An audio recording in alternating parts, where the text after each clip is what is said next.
Hey, I first have to tell you, I just witnessed something that was insanely classy.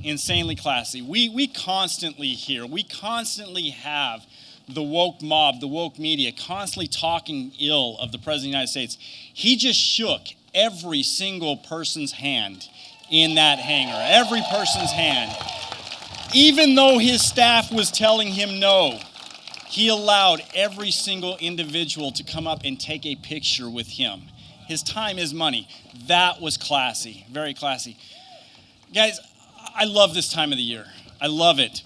Thanksgiving, the holiday season, it's one of my favorite times of the year. It brings about happiness. We tend to think back on our Savior Jesus Christ and everything that he has done for us. And when we do that, we're a lot more thankful. Like many of you, I'm thankful for the knowledge that God lives, that he knows me personally.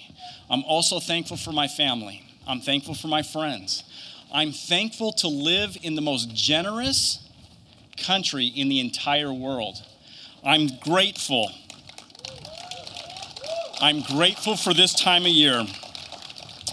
Our laws are what allow us to be free. Our laws are what make us the country that we are. But when we choose to selectively enforce those laws, you become less safe. Your children become less safe. Your grandchildren become less safe. And when that happens, society falls apart. For the past several years, I've watched as your great governor has done everything in his power to do the best for this state, not just as far as the rule of law goes, but socially, economically. He has created the best state in the entire United States. Your governor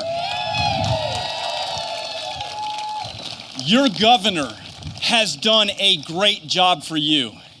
And what's funny about that is the more he does a good job, the more the woke mob, fueled by the mainstream media, goes after him. And they want to call him a racist. They want to call him a xenophobe. They want to call him a nationalist. And that is so far from the truth. I have witnessed this firsthand as I've worked with him over the last several years. This is a great governor, and he cares about you. He cares about your children.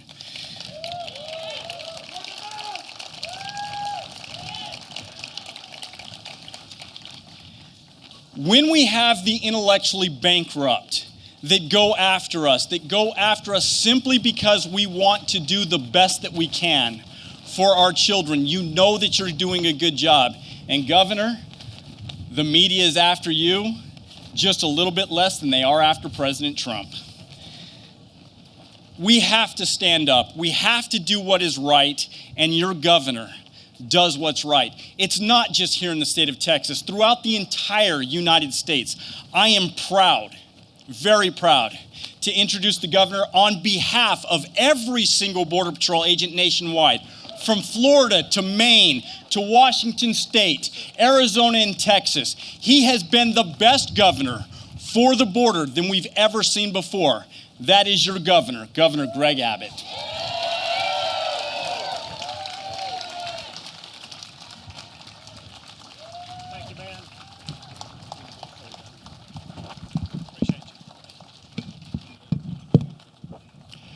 Howdy, RGV. Great to be back here again, and I want to thank Brandon Judd for everything he does. He is the leader of the Border Patrol Union. He is one of the people who are on the front line of trying to secure our border in the United States of America, and he's doing so with an extraordinarily hostile president working against him.